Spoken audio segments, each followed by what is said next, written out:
Hey guys, and welcome back to JacsSaysSmile. Today I'm going to be doing the first part of my series I'm going to have up here on YouTube called Chronic Trooper. If you watched the introduction about my disabilities, I mentioned how one of my old teaching assistants used to call me a trooper.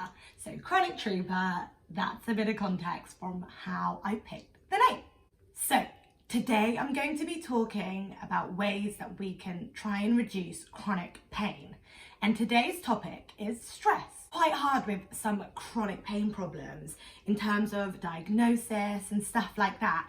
And I remember as a child constantly being told, oh, it's all in your mind. And I'm literally like, are you joking me? It's in my mind. I mean, yes, there were mental triggers for my reflex sympathetic dystrophy, but my legs are stone cold. They feel like they're shattering, like someone's throwing ice picks at them in excruciating pain, and you're telling me it's all in my mind.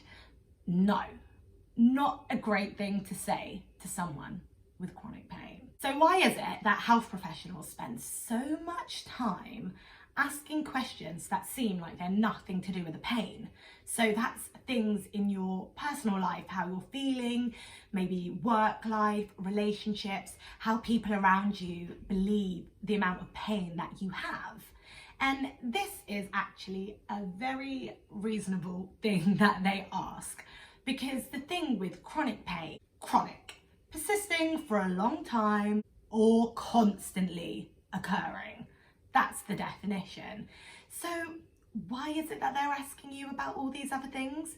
Because if it's chronic, it means it's always going to be there, and that's something that we have to accept. So if we can manage all the other things that occur because of the chronic pain, not the chronic pain itself, which is always going to be there, we can make life manageable, happy, exciting, and just as fulfilling as if we didn't have the pain.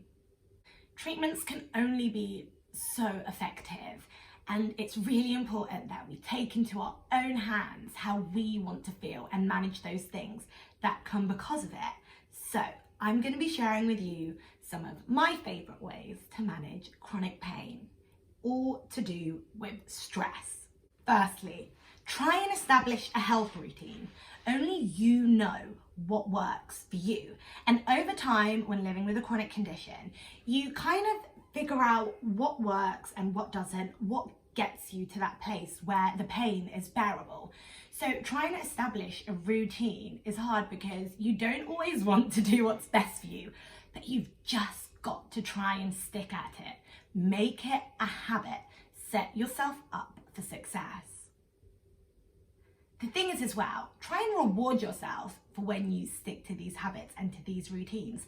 Because the thing is, think, if you pick something that you know you struggle to do when you're in a lot of pain, if you keep at that routine and it becomes bearable, your health is going to be in such a better place. So why not reward yourself with something that you know that you can do when you take care of yourself?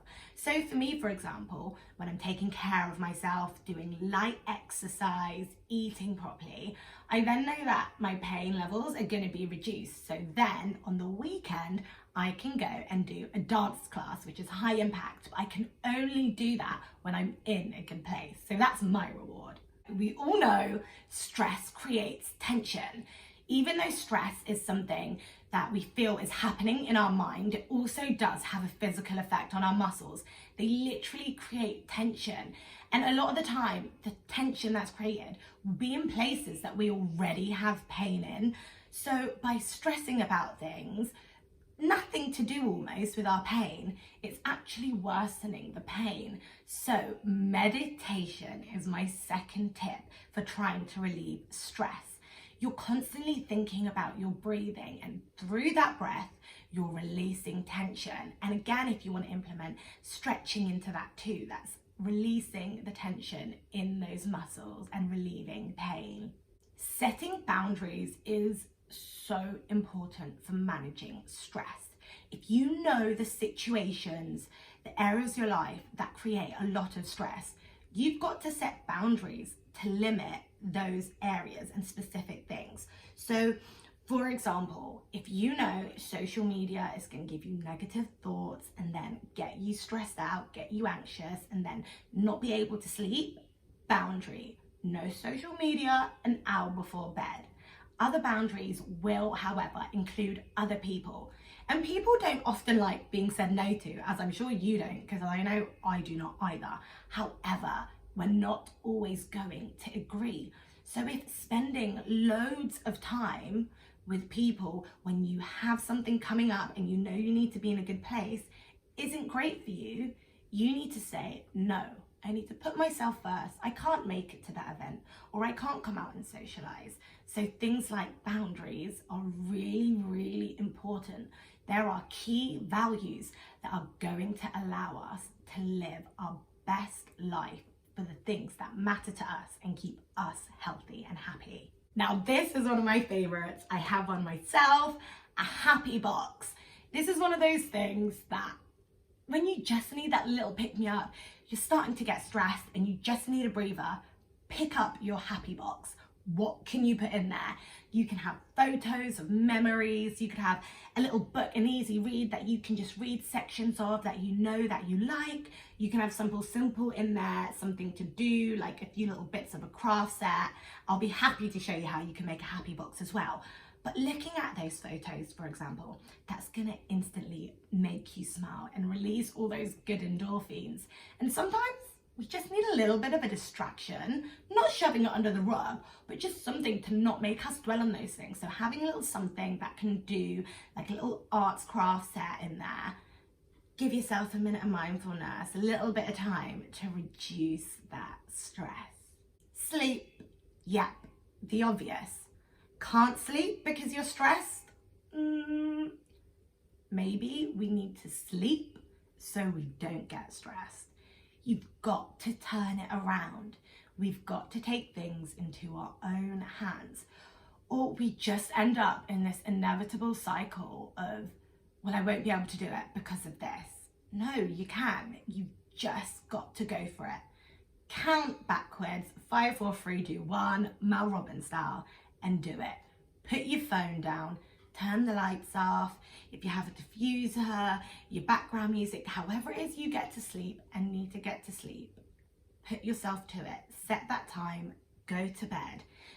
When we're stressed out, it's harder to handle things, including pain. So make sure that you're rested to put yourself in a great place to handle some of those maybe stressful situations and pain which will arise, because that's life and that's okay. We've got to accept it. Asking for help. Any weight shared, as we all know, cliche, is something that is halved. The problem's halved, the weight's halved. Whatever the quote is, you know what I mean. It's okay to ask for help. And sometimes we often feel when we have a condition to prove that, we can do it on our own. And that is defo something that I have personally had to work at a lot. Even at a young age, I refused to let anyone push me in my wheelchair because I'm like, I'm fine. We used to go to church because I went to a church school, and I'd literally leave like half an hour earlier than everyone else on the walk to church because the walk, lol, because I'd refuse to let someone push me. So it would take me ages, but I would will myself. And yeah, that's good. And yeah, I got guns, but it's okay to ask for help. And remember, your condition is not a burden for anyone, and everyone needs help sometimes. Chronic pain is chronic.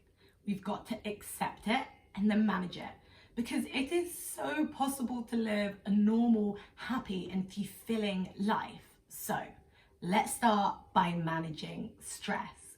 Keep trooping, guys.